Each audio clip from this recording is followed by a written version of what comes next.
Here is the recap of the first season of Monarch Legacy of Monsters. In this series, we are constantly thrown around in time.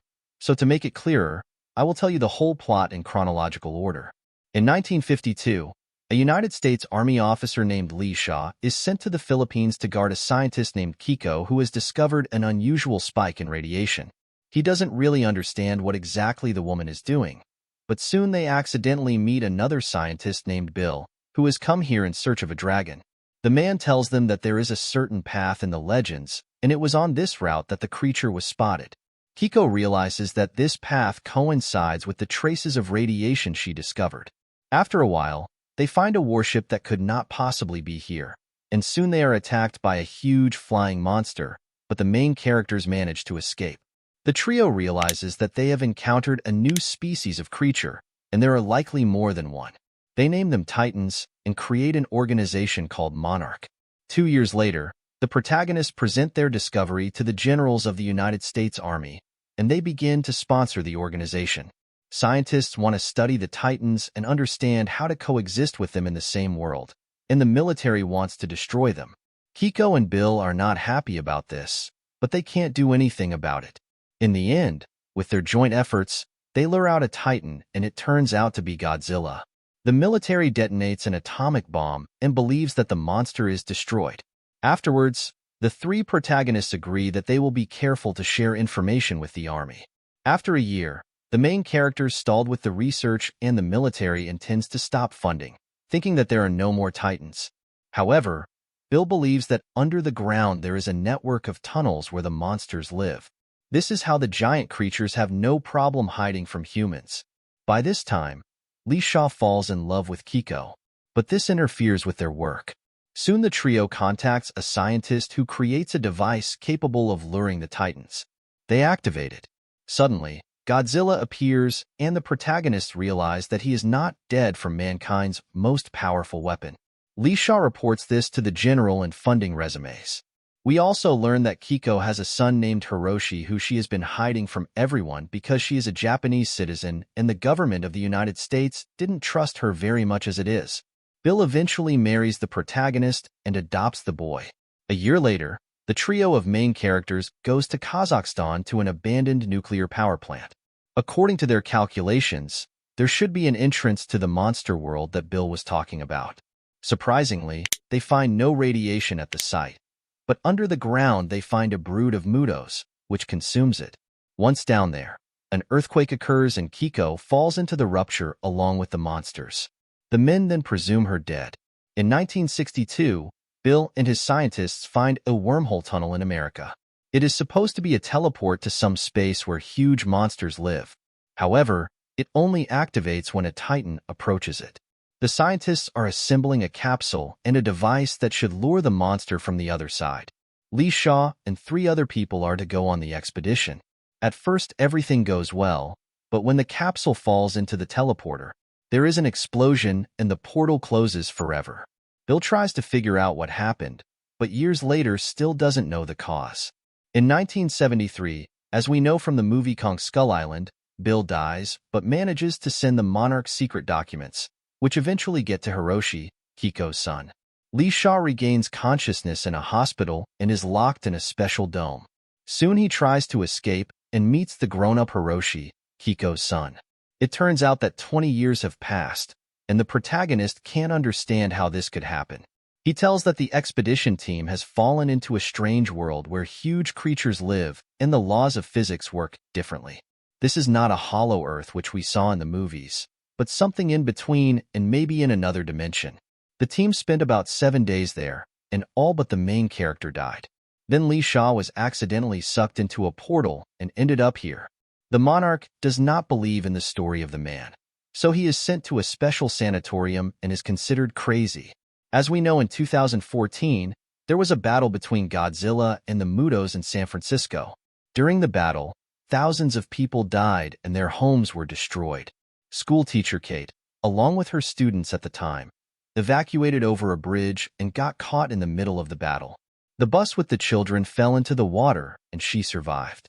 Arriving at the evacuation camp, her father, Hiroshi, Kiko's son, informs his daughter that he urgently needs to leave the country and soon she learns that her father's plane has crashed. The girl goes to Japan as there he had an apartment with, and she decided to settle all the paperwork. Arriving there, she discovers that Hiroshi had a second family on the side and learns that she has a half-brother named Kentaro. Together, they go to Hiroshi's office and find some old documents from the Monarch organization. The teens don't know what it is and ask Kentaro's friend named Mei for help. The girl is not a bad hacker, so she can easily decipher the data, but there are so many of them that the protagonists can't understand what they have found at all. At that moment, Monarch receives a signal that their organization's documents have been exposed online. Tim, an ordinary employee, decides to figure out what's going on and together with his colleague operative Duval goes to Japan. They try to capture the teenagers, although they do not wish them harm, but everything goes wrong and the protagonists manage to escape. Kentaro also finds a booklet in his father's office with certain guest house for old people and the namely Shaw. The teens head there where they discover an aged officer. After finding out who they are and what they are in for, the man helps them escape. Afterwards, together they realize that Kate and Kentaro's father may still be alive. With the help of Hiroshi's notes, they realize where to look for him and head to Alaska. Arriving at the place, the main characters discover the destroyed plane of their father. However, they soon realize that he did not die in the crash, as there is a tent nearby. Suddenly, another Titan emerges from under the snow, which is able to absorb any heat, freezing everything around it. The protagonists manage to escape, but in doing so they lose their airplane. They decide to find the nearest settlement and Kentaro gets separated from the group. The guy finds an old abandoned research station and traces that his father was here. There he contacts Monarch, who have already noticed an unusual radiation spike in Alaska, after which the organization rescues all the main characters. The group is put behind bars and Duval informs. The teens think they are about to be killed, but the Monarchs are not villains and soon let them go. Meanwhile, Lee Shaw is kept and they try to figure out how the kids, along with Old Man, who has been in a nursing home for 30 years, were able to discover the Titan. The old man says he knows a lot more, but Monarch has never listened to him and thinks he's crazy. Meanwhile, Duval and some other operatives in the organization don't agree with their superiors react to the threats. They release Lee Shaw, and he proposes a plan to take down the Titans once and for all. Meanwhile, the teenagers decide to continue their search for their father and go to San Francisco. There in the ruined city is Hiroshi's office, but the passage there is forbidden and violators are shot on the spot. The main characters, with the help of Kate's mom and her friends, sneak in.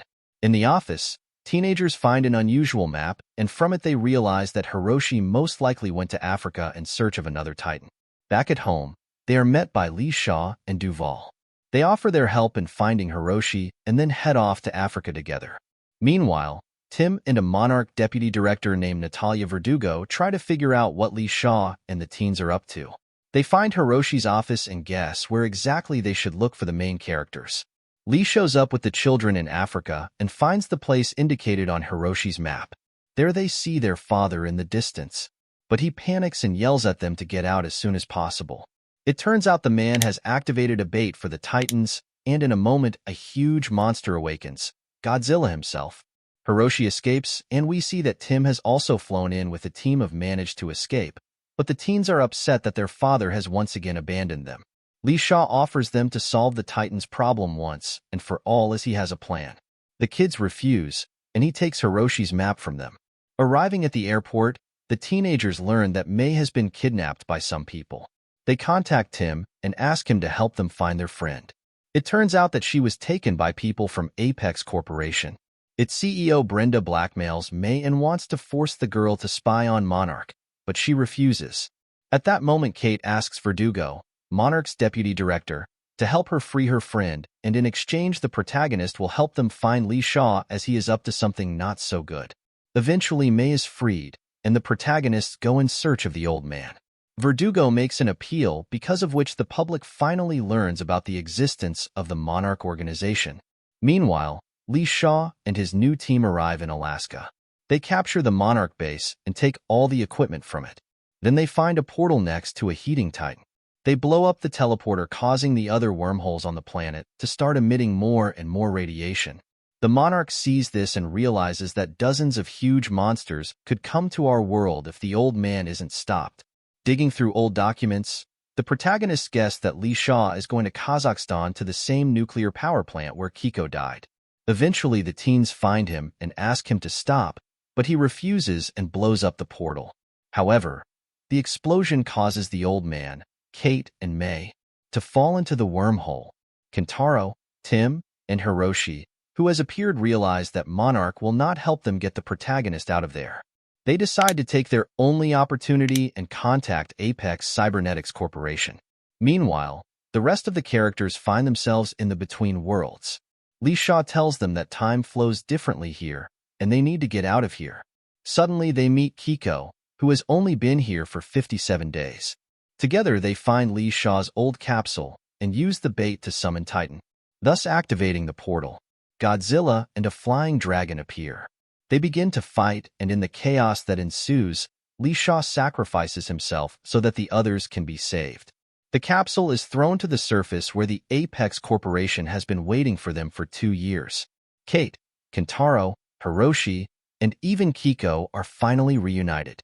However, suddenly a siren sounds, and the main characters are ordered to hide.